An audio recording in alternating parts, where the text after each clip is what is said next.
Good morning, children. Let us begin with Standard 5 English Grammar, Unit 27, Story Writing.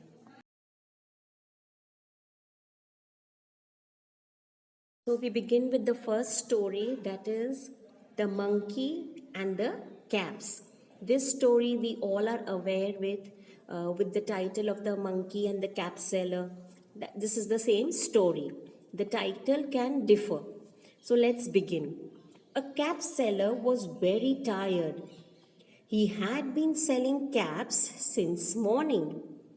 He saw a tree, put his box on the ground, and sat under it. Soon the tired cap seller fell asleep. There were monkeys on the trees where he slept. They came down, opened his box, and took away his caps. They sat on the branch of the tree and put the caps on their head. The cap seller woke up and was surprised to see his empty box.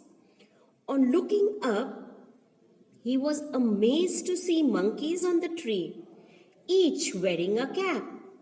He tried many tricks to recover his caps but failed. He became so angry that he threw his cap at the monkeys, did the same, and threw their caps at him. The cap seller quickly collected them, put them in his box, and walked happily away. So this story is about a cap seller who was walking and going to sell his caps. So the whole day he was walking and he was very tired, so he went to sleep under a tree. He was with so many caps in his box, so he kept his box aside him and he went to sleep.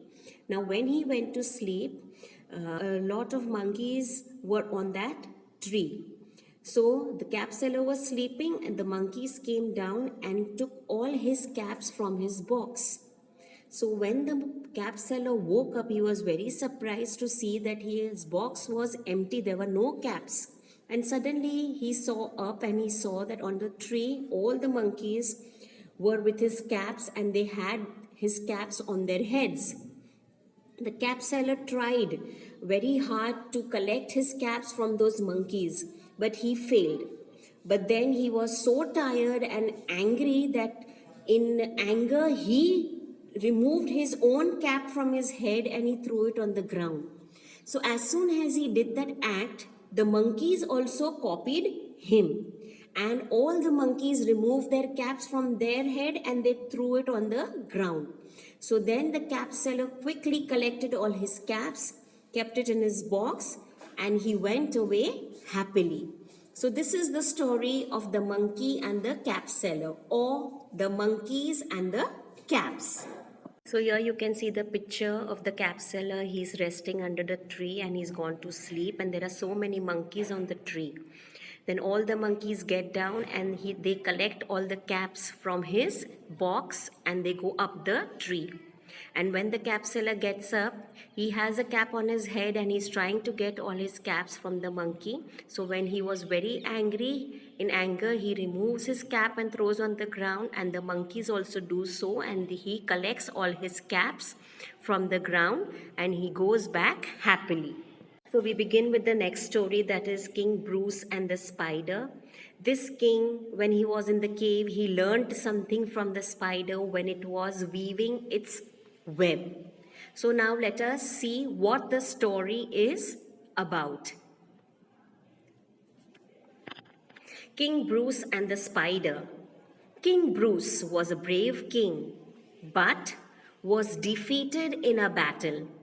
His enemy took away his kingdom. The defeated king fled to a jungle and took shelter in a cave. He was sad and disappointed. He felt that he could never get back his lost kingdom and made no attempt to regain it. So as we saw, we had seen King Bruce. He was in a cave Why did he go to that cave? Because he was defeated in a battle by his enemy. So his enemy had taken his whole kingdom.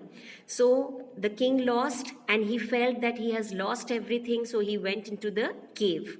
So he was so sad and he was so disappointed that he did not make any attempt to get back his kingdom. One day, as he lay down in his cave, he saw a spider weaving a web in the corner of the cave. As it was doing so, it fell down several times. But the little creature did not stop. Every time it fell down, it climbed up again and started its work. At last, it succeeded in weaving its web.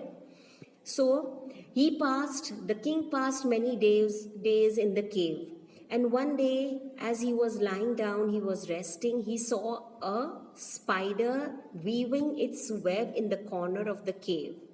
So as the spider was weaving its web, it fell many times to the ground. But the spider again it climbed up and again it went to its web and continued with its work without stopping. And at last it succeeded in making its web. The king was watching the spider and felt hopeful. He had learned a lesson from that little creature. He decided that he would not rest and try to get back his kingdom. He went back to his kingdom, collected his men, and fought back against his enemy and got back his lost kingdom. So the king learned a lesson from that spider that we should keep on trying over and over again till we succeed. So that is what he learned. And again, he thought that he would try to get his kingdom back from his enemy. So he went to his kingdom, he collected all his army men, and again he fought with his enemy. And at last, he got his kingdom back. So this is the story of King Bruce and the spider. So dear children, I hope you have understood both the stories. These two stories, you need to write them very neatly in your grammar notebook and also learn them for your exam. So thank you and have a nice day.